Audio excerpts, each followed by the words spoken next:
सती जी ने सुना कि यज्ञ तो मेरे पिता का हो रहा है और सब लोग जा रहे हैं। बड़ी उत्सुकता हुई और कहा, देवाधिदेव, मेरे पिता के यहां उत्सव हो रहा है, निमंत्रण नहीं आया, क्या मैं जा सकती हूं?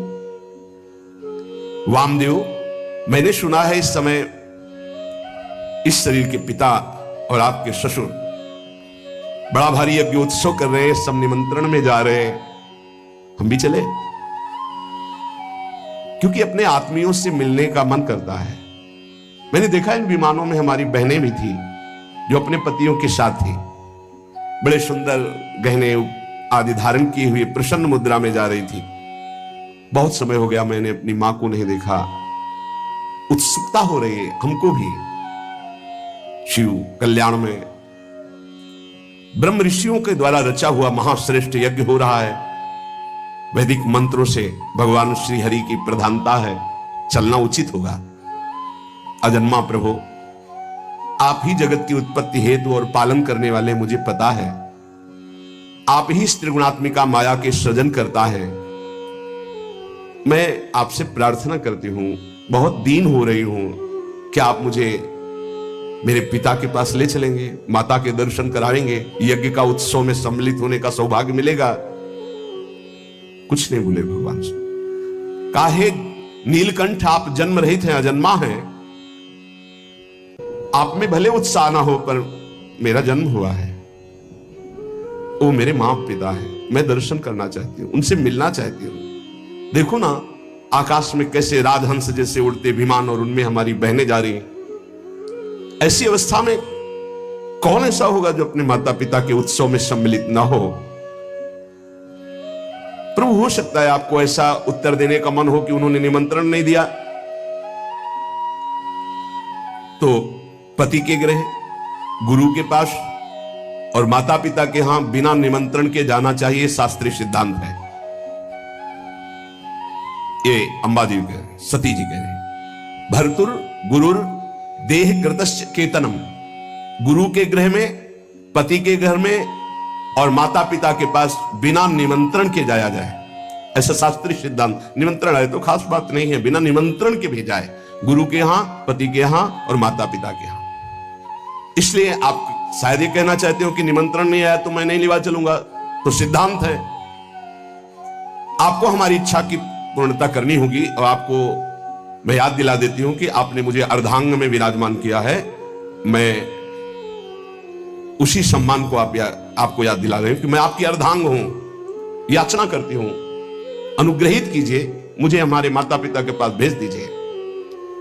सती जी की बात सुन करके भगवान शंकर थोड़ा मुस्कुराए, कहा, सुंदरी, तुमने ठीक कहा कि बिना निमंत्रण के भी जाया जा सकता है।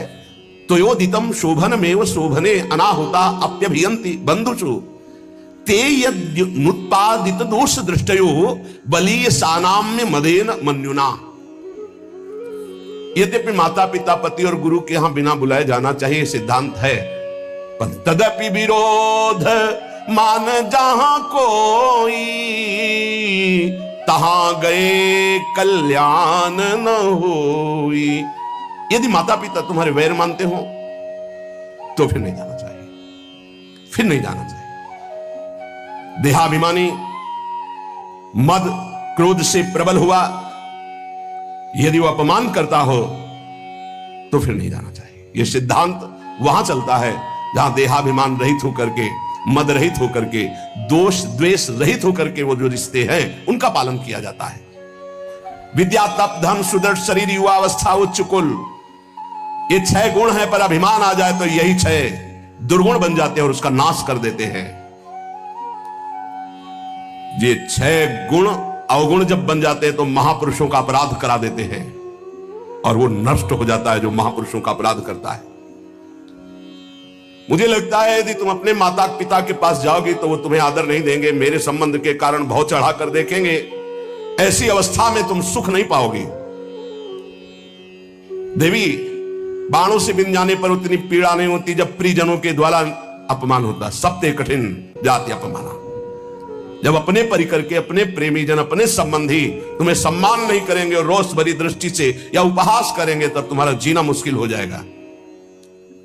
इसलिए हृदय को शांत करो और इसी कैलाश में ही रहो। सती जी को भगवान शिव की बात अच्छी नहीं लगी। क्यों? क्योंकि ममता जागृत हो गई तो ममता रत सन ज्ञान कहानी फिर नहीं समझ में आती। मानो सती जी ने कहा कि अगर आप एक बार खड़े होकर प्रणाम कर लेते हमारे पिता को तो समस्या ही नहीं होती, पूरा झगड़ा इसी से तो हुआ। भगवान शिव अंदर की बात जान कहते, सुंदरी तुम ये कह सकती हो कि परमोन्नति को प्राप्त दक्ष प्रजापति पद पर जब विराजमान थे तो आप खड़े होकर प्रणाम क्यों नहीं किया? तुम मेरी आश्रिता हो इसलिए मैं तुम्हें बता रहा हूं, ये खड़े होना, हाथ जोड़ना, प्रणाम करना, नमस्कार करना, ये देहाभिमानियों का व्यवहार है। ब्रह्मबोध संपन्न महापुरुष उसी आत्मस्वरूप वासुदेव का सम्मान करते हैं, बाहरी प्रक्रिया नहीं। अहंकार का पोषण अहंकार शून्य महापुरुषों के द्वारा नहीं होता। इसलिए मुझे लगता है तुम्हें नहीं जाना चाहिए। सुमध्य में ये नम्रता दिखाना, प्रणाम करना, हाथ जोड़ना, ये केवल व्यवहारिक क्रिया है। अगर अंदर के वासुदेव को नहीं पहचानता तो ये सब नाटक हो जाता है। तत्वज्ञानियों द्वारा उसी आत्मस्वरूप वासुदेव का सम्मान होता है, बाहरी देहाभिमानी का नहीं। विशुद्ध अंतःकरण का नाम वासुदेव है, अपने स्वरूप में स्थित होना सबसे बड़ा सम्मान है। ये भगवान ज्ञान स्वरूप शिव का, मैं उसी वासुदेव में निरंतर स्थित रहता हूं, इसलिए न किसी को नमस्कार न किसी को प्रणाम। इसलिए अगर तुम्हें लगता हो कि मैंने तुम्हारे पिता का अपराध किया तो बिल्कुल नहीं। मैं देहाभिमानी को प्रणाम नहीं करता, देह में विराजमान उस आत्म तत्व को नमस्कार करता हूं और वो मैं हूं। इसलिए किसको नमस्कार? कौन? इस समय सती जी को अच्छा नहीं लग रहा है ध्यान में। व्याकुलता देखिए। यदि तुम मेरी बात नहीं मानोगी और जाओगी तो संकेत में बता देता हूं ये तुम्हारे लिए बहुत ही हानिकारक होगा। क्योंकि जब प्रतिष्ठित व्यक्ति की आत्मीजनों के द्वारा अप्रतिष्ठा होती, अपमान होता है, तो उसकी तत्काल मृत्यु का कारण बन जाती है। वो संकेत में बता दिया। भगवान शंकर शांत हो गए। ये देखकर सती जी को बिल्कुल अच्छा नहीं। खड़ी हुई एक बार देखती भगवान शंकर की तरफ कि अगर मैं जाती हूं तो ये रुष्ट हो जाएंगे, क्योंकि आज्ञा नहीं। एक तरफ विमानों की तरफ नहीं जाती हूं तो माता का दर्शन कैसे होगा, कैसे सुहृद जनों से मिलूंगी। बार बार एक क्रास चिंतन हुआ, हृदय चंचल हुआ। भगवान शिव की तरफ रुद्र दृष्टि से देखा और आंसू भी आ गए कि इन्होंने आदेश क्यों नहीं किया। समझ नहीं पा रहे अम्बा। भगवान शिव कह रहे हैं जब प्रतिष्ठित व्यक्ति की अप्रतिष्ठा जहां होती है तो मृत्यु से बढ़कर दुखदायी होता है। हो सकता है मृत्यु हो जाए, इसलिए नहीं जाना चाहिए। क्रास चिंतन से ही क्रोध का भयानक स्वरूप आता है। देवी सती थर थर कांपने लगी। एक तरफ शिव प्रेम, एक तरफ मात पितृ प्रेम। रोष भरी दृष्टि से भगवान शंकर की तरफ देखा। प्रधक्षति वैक्षत जात वे पथो, शरीर कांप रहा। रुद्र दृष्टि से देखा। शोक और क्रोध ने बेचैन कर दिया कि आपने आदेश क्यों नहीं किया। और दांतों से ओठ दबाते हुए शिव जी की तरफ रुद्र दृष्टि करते हुए चल रही। और विचार किया मैंने कई बार इनसे प्रार्थना की इशारे से कि मुझे आदेश दे दो, पर आदेश नहीं दिया। ठीक है ना दो आदेश, में जा सकती हूं। देखो यहां त्रुटि हो रही। सदगुरु, प्रिय प्राणपति, पूज्यजन, बिना इनकी आज्ञा के कदम नहीं रखना चाहिए। अगर आज्ञा नहीं है तो बड़ा अमंगल है यदि कदम रख दोगे। लंबी लंबी सांस खींची, भगवान शिव की तरफ देखा और चल पड़े अपने पिता के घर अकेले।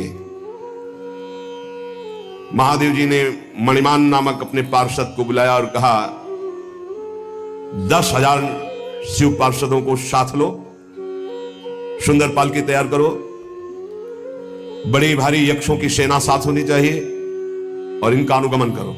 जाओ पीछे सती। तत्काल सुंदर पालकी की रचना सती जी को विराजमान किया। 10,000 भगवान शिव के पार्षद और हजारों की संख्या में यक्ष सैनिक, क्योंकि कुबेर मित्र हैं भगवान शिव के। नंदिकेश्वर ने कहा, प्रभु पालकी से अच्छा रहेगा, मुझे आदेश कीजिए। भगवान के नित्य वाहन नंदिकेश्वर गए, कहा माता विराजमान हो हम पर।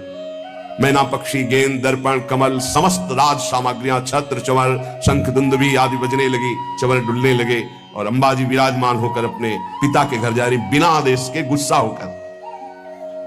समस्त शिव पार्षदों के साथ दक्ष की विशाल यज्ञशाला में प्रवेश किया।